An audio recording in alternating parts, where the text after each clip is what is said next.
Je suis un médecin totalement indépendant de l'industrie pharmaceutique au sens où j'ai arrêté de recevoir les visiteurs médicaux quand j'étais interne en médecine.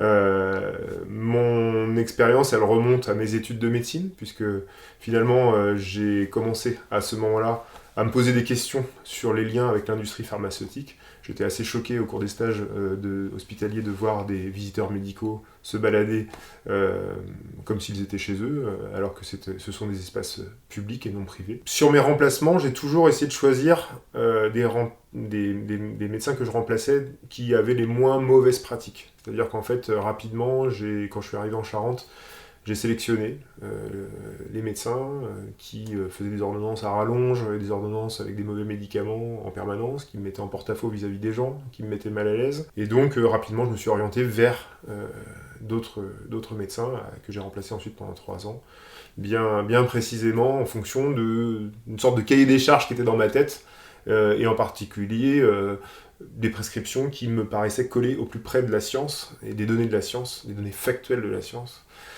et des données factuelles de la science indépendantes. Mon installation, je l'ai imaginée en fait. Je l'ai réfléchi sur mes 3 ans de remplacement. Je ne savais pas à qui j'allais m'associer. Et il s'est trouvé qu'à la suite de ma thèse, qui a duré un petit peu, moi j'ai soutenu ma thèse 3 ans après la fin de mes études, j'avais pris du retard. J'ai fait un remplacement un peu alimentaire en centre-ville d'Angoulême, alors que j'ai toujours voulu faire de la médecine de campagne. Et là, finalement, j'ai trouvé les perles. Les perles d'associés qui déjà étaient dans une démarche d'avoir supprimé, de ne plus recevoir en tout cas les visiteurs médicaux. Et comme j'avais imaginé mon installation, je l'avais imaginé en ne recevant pas les visiteurs médicaux. Pour moi, c'était un préalable indispensable à la pratique. Et comme je voulais pas me pourrir avec mes associés, il fallait que ces associés soient indépendants, en tout cas ne pas recevoir les visiteurs médicaux. J'avais imaginé ma formation continue.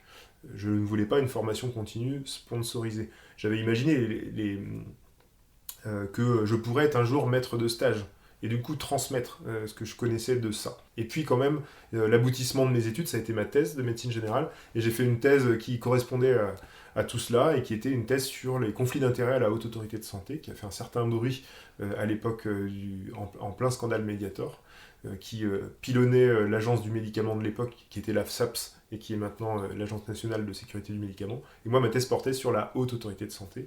Et donc, j'ai démontré des conflits d'intérêts à la Haute Autorité de Santé, et comment ça influençait, comment ça biaisait les recommandations de bonnes pratiques, celles qui nous servent normalement de gold standard, de fil rouge pour notre pratique du quotidien. Donc une fois que j'ai démontré que la Haute Autorité de Santé était quand même assez vérolée avec des conflits d'intérêts et qui influençait les recommandations, il était bien évident que je ne pouvais pas continuer mon activité sans réfléchir à comment je pouvais faire de façon alternative.